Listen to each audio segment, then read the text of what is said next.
Bonjour Jean-Luc. Bonjour Claude. Vous êtes doctorant à l'Université Bordeaux 3 et spécialisé dans la didactique de l'enseignement des langues, plus spécialement le français langue étrangère. Si vous aviez une proposition à faire pour faire évoluer fondamentalement l'école dans sa dimension générale, quelle serait cette proposition ? Alors, selon moi, peut-être une proposition qui me paraît relativement sensée serait de repenser le rapport que les institutions en général ont au savoir. Pourquoi ? Parce que je pense que dans l'attitude que les étudiants, que ce soit à l'université où j'enseigne ou dans les différentes institutions dans lesquelles j'ai eu l'occasion d'enseigner, comme le collège ou le lycée, on constate une certaine forme de conservatisme qui consiste à penser que l'étudiant se pense de telle façon qu'il a à acquérir un certain nombre de savoirs, qui sont souvent listés d'ailleurs par les institutions en termes de compétences ou peu importe, et les étudiants ont tendance à penser qu'il faut qu'ils acquièrent, ou en tout cas qu'ils accumulent. D'ailleurs, j'ai dit accumuler de façon cumulative, le terme était bien choisi, un certain nombre de savoirs pour passer des examens et finalement réussir à passer dans la classe supérieure ou alors réussir un diplôme universitaire comme une licence. Alors pourquoi accumuler des savoirs n'est-il pas l'essentiel ? Alors votre question est impertinente, mais je m'attendais à ce type de question. C'est qu'à mon avis, l'enjeu de l'école, c'est de donner les outils indispensables aux étudiants, on va dire les étudiants, pour englober aussi les collégiens, les apprenants. Voilà, c'est le terme d'ailleurs qu'on utilise nous en français langue étrangère, qui est très, très englobant. Donc, à mon avis, l'objectif principal, c'est de faire en sorte que les apprenants acquièrent les moyens intellectuels et les procédures qui leur permettent d'acquérir tout type de connaissances. Et ça, à mon avis, c'est le temps de l'école doit permettre d'acquérir ces procédures-là. Et pour moi, il y a beaucoup des savoirs qui sont vraiment actualisés, finalement, en dehors de l'école, dans la vie courante.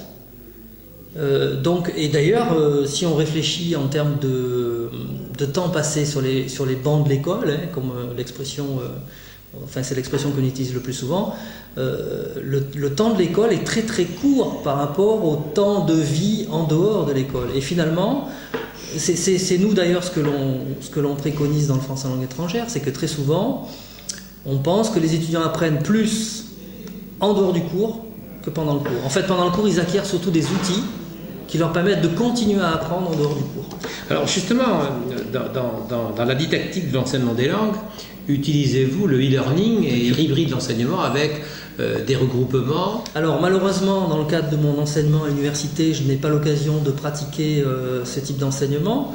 Il y a le fait que l'institution impose un certain nombre de contraintes, mais j'ai un profil universitaire qui fait que j'ai aussi des étudiants qui sont en cours de formation, donc qui sont des futurs enseignants de français langue étrangère. Je forme ces étudiants-là à la didactique de l'enseignement du français langue étrangère. Donc j'essaie de les orienter vers des formes d'apprentissage dites hybrides. Parce que je suis spécialisé dans l'utilisation des plateformes de formation à distance, mais les utilisations les plus intéressantes selon moi de ce type de produits, c'est en complément d'un enseignement en présentiel, parce que rien ne remplace le contact humain et la coprésence finalement d'un enseignant avec des étudiants, mais la plateforme de formation permet aussi de pratiquer d'autres types d'apprentissage en dehors du cours. Et donc ça rejoint ce que je vous disais précédemment, c'est qu'on apprend des choses pendant le cours, parfois on met en place des choses pendant le cours qui vont être vraiment actualisées en dehors dans la vie courante, à travers des tâches qui peuvent être très variées et qui ne sont pas seulement scolaires d'ailleurs. Et que pensez-vous de cette expérience menée par de nombreux enseignants de classe inversée, mise en pratique en collège ou en lycée, où en fait les jeunes, pour simplifier, travaillent activement à des exercices en classe et apprennent leurs cours lorsqu'ils sont à la maison ? Oui, il y a une formule d'ailleurs en anglais, ce qui dit c'est lecture at home, working classroom, je crois que c'est la formule exacte. Alors il se trouve que je connais Marcel Lebrun aussi, qui est un des fervents promoteurs des classes inversées, des flipped classroom. Et donc effectivement, moi j'ai eu l'occasion d'avoir des échanges avec lui à ce sujet. À mon avis, c'est une démarche intéressante parce qu'elle a le mérite comme je dis parfois, de renverser la vapeur, c'est-à-dire en quelque sorte d'inviter les enseignants justement à s'interroger sur leur rapport au savoir et de comprendre que peut-être que proposer des lectures au sens anglophone, c'est-à-dire de travailler sur un sujet avant le regroupement en classe, donc ça peut être sur une plateforme de formation à distance, et au cours du regroupement en classe, mener un vrai travail pour le coup cognitif, hein, où on fait plus que réfléchir, on met en place des procédures de résolution de tâches, et ça peut être d'autant plus intéressant qu'on peut le faire collectivement, on le fait de façon collaborative.